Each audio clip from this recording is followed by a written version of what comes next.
It was exactly 7:13 in the morning when the police knocked on my door for the third time in the same month. I hadn't broken any laws. I wasn't racing through the neighborhood or causing trouble. And yet, there they were again. Two officers, neutral expressions, a clipboard between them, delivering the same line that made my stomach sink every single time. "Sir, we've received another complaint from the HOA regarding disturbances at this residence. There was just one issue with that statement. I don't belong to any HOA.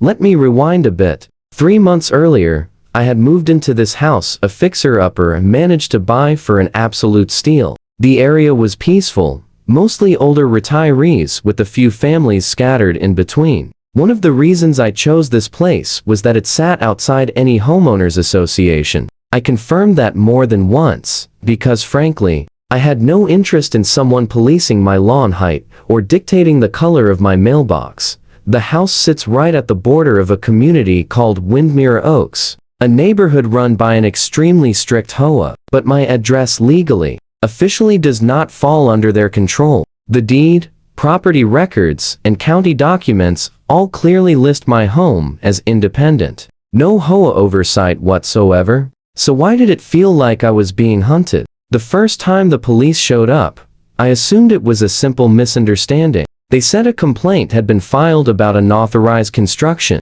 At the time, I was repainting my fence. Nothing excessive. The second visit was for a noise complaint, which would have been funny if it weren't so annoying, because I was out of town that entire weekend. But the third visit, that's when it clicked. This wasn't accidental. This was deliberate.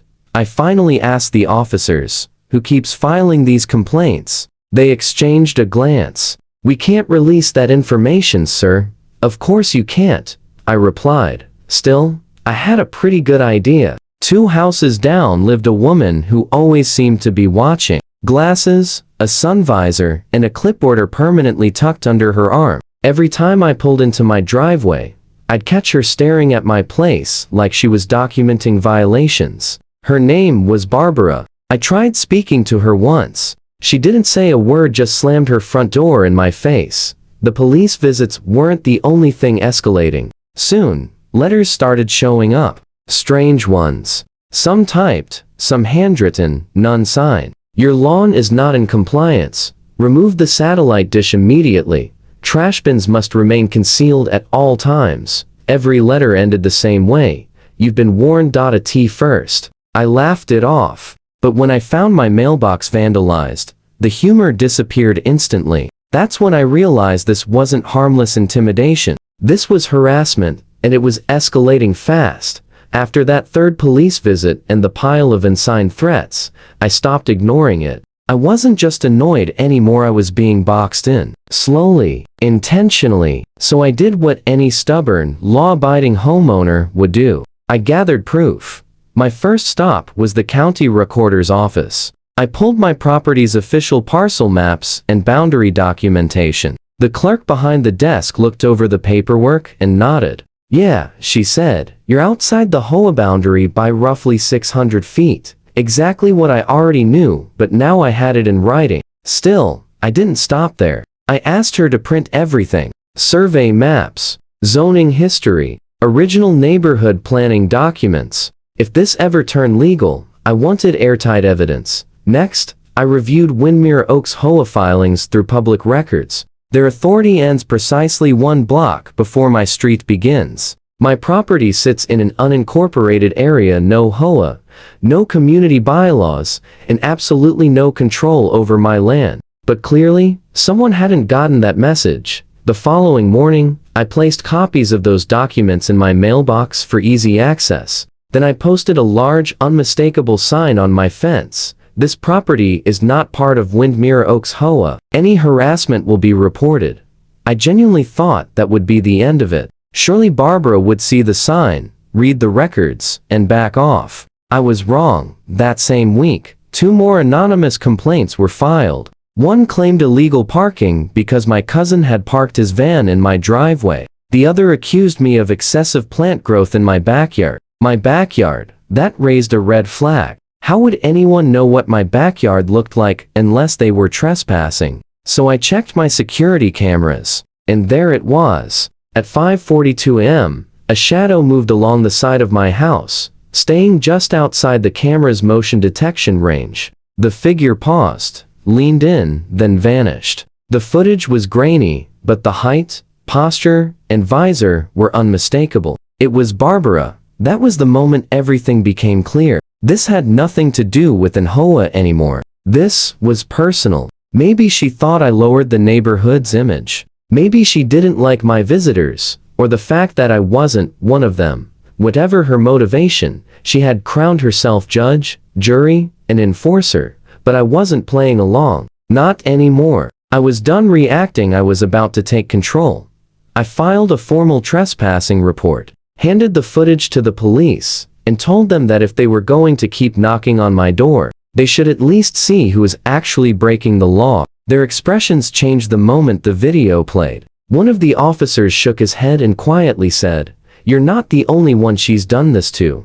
I blinked. Wait, what? And that's when he repeated it. "You're not the only one she's done this to." My thoughts slammed to a dead stop. "Wait," I said. "You're telling me Barbara has been calling the cops on other people too?" The officer nodded, hesitating as he'd already said more than he should have. "Let's just say you're not her first target," he replied carefully. "You might just be the first one who pushed back with evidence." That line stuck with me. If she'd been doing this to others, why hadn't anyone spoken up before? That question wouldn't let go. I needed answers. So I started knocking on doors. The first few neighbors offered tight smiles and careful, non-committal responses. Polite deflections. People who clearly didn't want trouble. But then I reached the brown brick house at the end of the block. An older guy named Jerry answered, tall, weathered ball cap, coffee mug in hand. "Barbara?" he said, before I even finished my sentence. "Oh yeah, he told me she'd called the city on him for installing solar panels, claiming they were an eyesore." I asked him if he was in the HOA. "Nope," he said. "Never was. Just like you." We ended up talking for over an hour. Jerry had lived there for more than 20 years. He knew exactly when the HOA was formed and exactly where its authority stopped, right where the public record said it did. But according to him, Barbara didn't care about facts. "She thinks she is the HOA," Jerry said. "If your house touches the street, she thinks she owns your soul." And it wasn't just her. Jerry explained, there was a quiet little clique, mostly older residents, who never accepted that people outside their covenant could live nearby.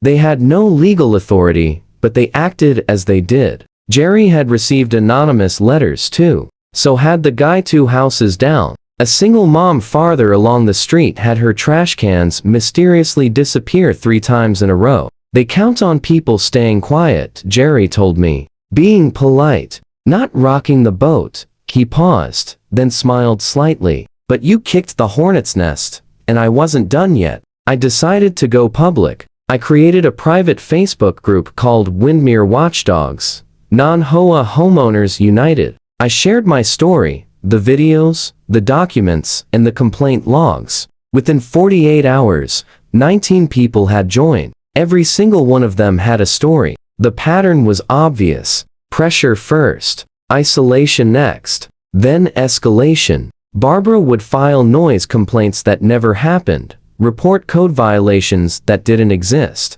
One neighbor even had their dog reported as aggressive because it barked once when she walked past. We compared letters. Same formatting, same passive-aggressive tone, same final sentence. "You've been warned." This wasn't random harassment. It was organized. It was a campaign. And now, we were organizing too. The next step was exposure. If she wanted attention, we were ready to give it to her. By the time the group hit 30 members, things were moving fast. One member, Elena, was a paralegal. She offered to draft a cease and desist letter on behalf of the group. It was clean, professional, and backed by far more legal weight than Barbara probably expected. But before we sent it, someone suggested something better. "What if we make this public?" So we called a community meeting. We booked the local library's multi-purpose room and posted flyers all over the neighborhood, not just in the non-HOA areas,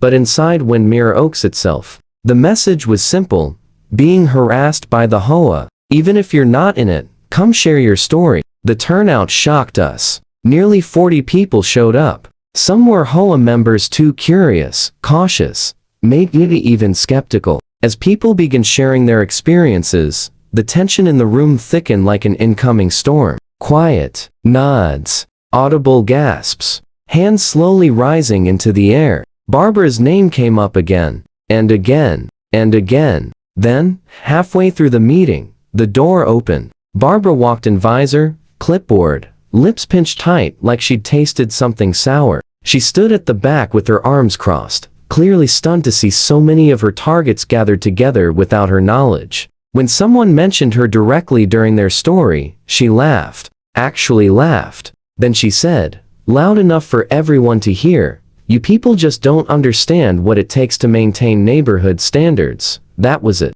That sentence sealed it. Someone recorded it. Elena was already uploading the clip before the meeting ended. Within 24 hours, the video was everywhere locally. Neighborhood forums exploded. A local journalist reached out, asking to cover HOA overreach in communities with unclear boundaries. Barbara resigned from the HOA board 2 days later, but we still weren't finished. We formally filed harassment complaints with the county. The cease and desist letter was delivered. We submitted requests for protective orders due to repeated trespassing and intimidation. Several neighbors did the same. The biggest victory came soon after. Windmere Oaks HOA issued an official statement confirming that their authority ends at the original boundary and that they have zero jurisdiction over properties like mine or Jerry's. No exceptions. No gray area. Period. It took effort, unity, a lot of uncomfortable conversations. But we got our peace back. I still live in the same house. I still have loud friends over. The satellite dish is still up. And Barbara? She sold her house 3 months later. If you've ever dealt with a nightmare HOA or neighborhood drama like this, hit that like button. It helps the story reach more people. And if you're new here, subscribe for more real-life stories that deserve to be heard. Drop a comment below too. Has an HOA ever tried to control something it had no right to? I'd love to read your stories and maybe feature them in a future video.